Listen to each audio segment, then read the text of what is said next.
Então vamos lá, agora nós começamos, enfim, o curso da unidade 1, que é a unidade que fala de conjuntos numéricos. Essa primeira aula, ou a parte 1 da unidade 1, é, na verdade, trabalhar um pouquinho com conjuntos, tá? Nós vamos conversar sobre isso e falar sobre isso durante a nossa situação, tá legal? Bem, vamos lá então. O que a gente tem quando se fala em conjuntos, né? Normalmente a gente usa a teoria dos conjuntos para quê? O que a gente fala quando se pensa em conjunto? A ideia de conjunto é uma ideia de agrupamento, é uma ideia de coleção de elementos que tenham as mesmas características, tá legal? Normalmente a gente usa uma notação específica quando se fala em teoria dos conjuntos. Tá? E essa notação é utilizada para dizer quem são os conjuntos, né? Ou seja, conjunto A, conjunto B, conjunto C.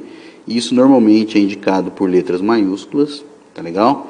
A gente tem também uma parte que diz o seguinte: como é que nós indicamos os elementos dentro do conjunto? Se nós precisarmos indicar elementos que sejam elementos genéricos, né? Podemos usar letras.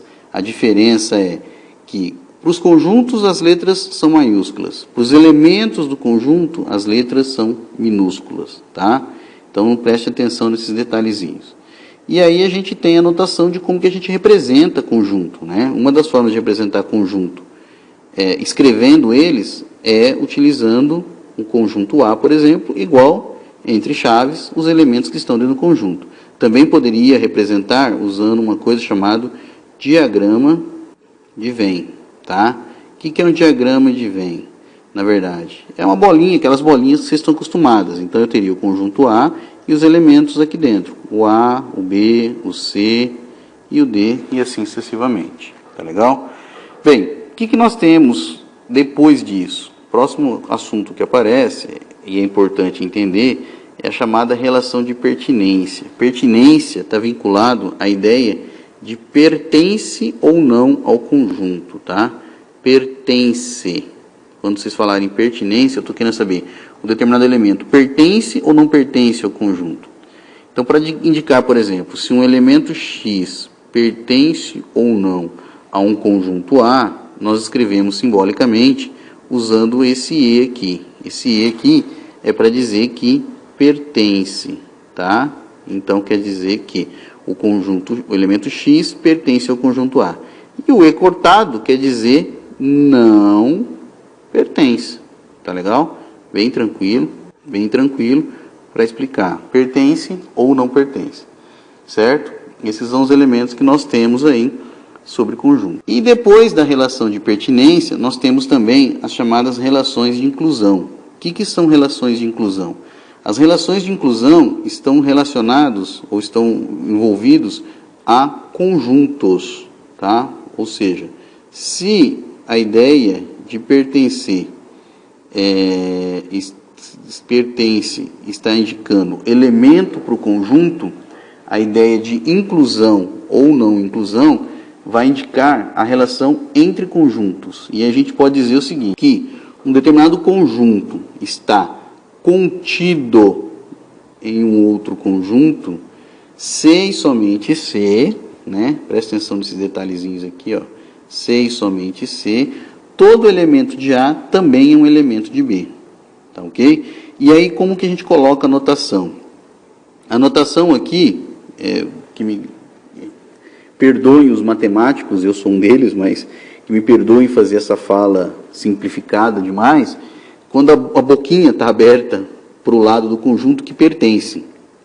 Então, nesse caso aqui, ó, eu vou dizer que o conjunto A está contido no conjunto B, certo? Nesse jeito aqui, eu vou dizer o contrário. Eu vou dizer que B contém o conjunto A. E assim a gente vai trabalhando, tá ok? Esse símbolo é para dizer que contém ou não contém. Então, nós podemos também dizer que um determinado elemento, um determinado conjunto não contém.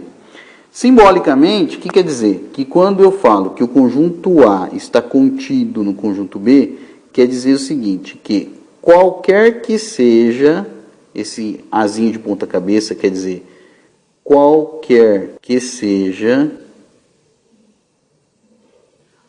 um elemento, um x pertencente a A, então, essa flechinha quer dizer, então, o x pertence a B. Por que eu posso dizer isso?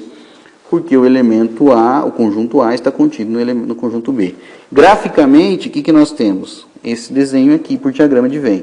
Ou seja, se eu tenho um x que está dentro do conjunto A, certo? Ele também está dentro do conjunto B. E aí algumas observações. Qualquer conjunto A contém o vazio, tá? Esse cara aqui quer dizer vazio. Qualquer conjunto A contém o vazio, certo?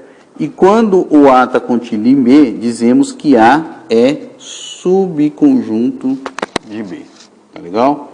Só para a gente prestar atenção nesses detalhes que são importantes para nosso assunto. E aí a gente entra nos chamados conjuntos numéricos. Então nós temos, a partir daí, o homem quando começa a se organizar, começa a se postar enquanto ser pensante, ele também começa a se alfabetizar matematicamente.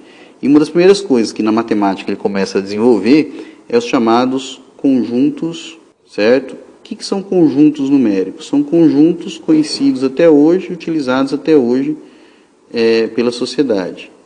Os conjuntos numéricos podem ser, o primeiro conjunto que nós temos, o mais simples, que é usado para contagem, é o que é chamado conjunto dos números naturais, indicado pela letra N, tá? O conjunto dos números naturais é formado por 1, 2 e assim vai. O zero, existe uma discussão filosófica se zero pertence ou não ao conjunto dos números naturais. Por construção, não, mas o pessoal acaba colocando, porque você não conta zero coisas. Tá? Se o conjunto dos números naturais é para contar, você não costuma contar zero coisa. Depois disso, nós temos o conjunto inteiros, certo? Indicado pela letra Z. E aí, quem são o conjunto dos números inteiros? O conjunto dos números inteiros, eles são aqueles números que têm os naturais, mais o oposto dos naturais, seriam aqueles elementos que fazem oposição aos naturais, seriam os negativos dos naturais. Então, você tem o 1, você tem o menos 1, 2, menos 2 e assim sucessivamente. Tá legal? Qual a vantagem desses elementos? É que o conjunto de números inteiros, normalmente, podem ser ordenados sobre uma reta, certo? Sobre uma reta. Então, considerando que eu tenho uma reta, eu estabeleço um elemento para a origem e assim eu vou colocando os números inteiros. Preste atenção que eu só tenho os elementos que são números, tá?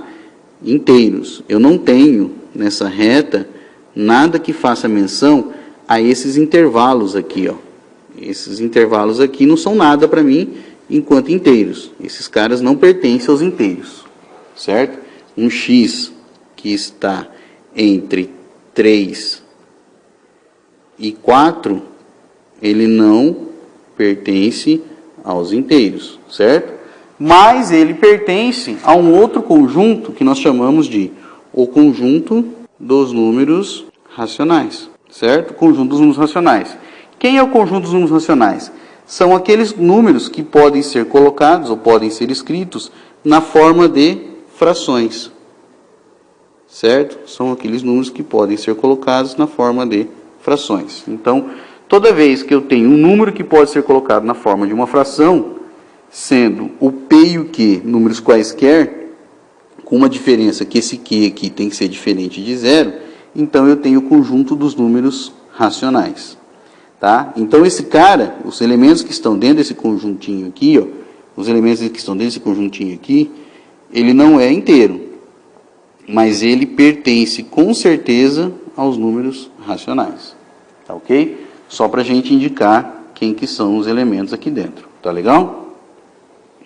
Aí, feito isso, nós entramos numa outra situação que é a seguinte. Toda vez que vocês devem estar se perguntando nós podemos colocar qualquer número na forma de fração? Se esse número é racional, sim. Tá? Então, Então, por exemplo, se eu tenho 0,5, eu sei que ele é 1 sobre 2. Se eu tenho menos 1,25, eu sei que ele é 5 sobre 4. Se eu tenho 3,75, eu sei que ele é 75 sobre 20. E assim sucessivamente. Eu também tenho as chamadas dízimas periódicas, tá? Se eu tenho uma dízima infinita periódica, eu também posso escrever ela na forma de fração. Por exemplo, 0,3333 é 1/3. 0,8571442. Aí depois começa de novo, ó. 8571442. Você tem um período aqui da dízima, certo? Eu sei que esse cara é 6 sétimos. E assim sucessivamente, tá legal? Então, toda vez que eu tenho números que são fracionários, ou que são fracionários não, que são decimais, certo? Eu posso colocar na forma de fração, ou dízimas periódicas que eu possa colocar na forma de fração, eles são chamados números racionais. Esses números também são números racionais, tá ok? Por quê? Porque os números racionais são aqueles que você pode colocar na forma de fração. Depois disso, nós temos os chamados números irracionais. Quem são os números irracionais? Eles não podem ser colocados na forma de fração, certo? Esses números não podem ser colocados na forma de fração. Esses são alguns problemas que nós temos com os chamados números racionais, tá? Então nós temos que prestar atenção nisso na forma fracionária. Não podemos deixar isso acontecer, tá? Aí nós temos um outro conjunto, que é o chamado conjunto dos números irracionais. E por último, nós temos o chamado conjunto dos números reais. Quem são os números reais? Os números reais são aqueles números que nós colocamos ou aglomeramos os números racionais mais os números irracionais, tá? Então, conjunto dos números reais, que eu costumo chamar de R, ele é união dos números racionais, união com os números irracionais. Depois a gente vai falar um pouquinho dessas operações para vocês, na próxima aula. E aí, a gente pode pegar e representar os números reais, essa é uma grande característica, os números reais podem ser representados pela chamada reta real, tá? Reta dos números reais, a gente costuma indicar para essa reta real aqui. Qual a vantagem dos números reais? Os números reais têm quantidades infinitas, não que os racionais também não tenham. A diferença é que os racionais são contáveis e os irracionais você não consegue nem contar. Os reais, desculpa. Você não consegue nem contar. Mas todos os números que estão aqui dentro,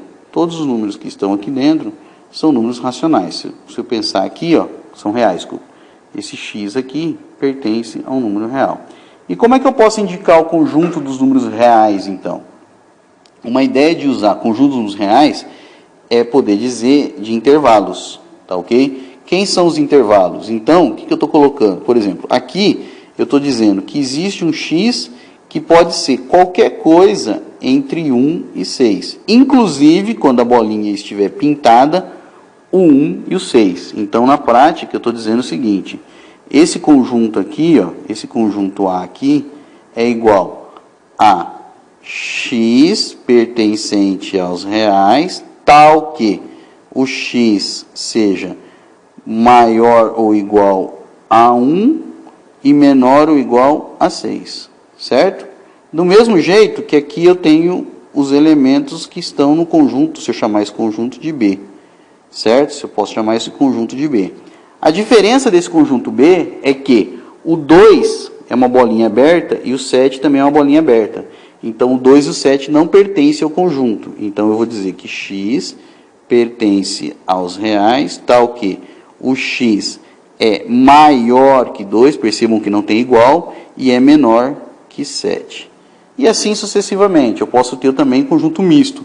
Dizer que um conjunto C aqui é um x pertencente aos reais, tal que o x pode ser até igual ao 3, mas ele não pode ser igual ao 5. E é só isso. Fica para a próxima aula, então, a nossa conversa Muito obrigado e até a próxima.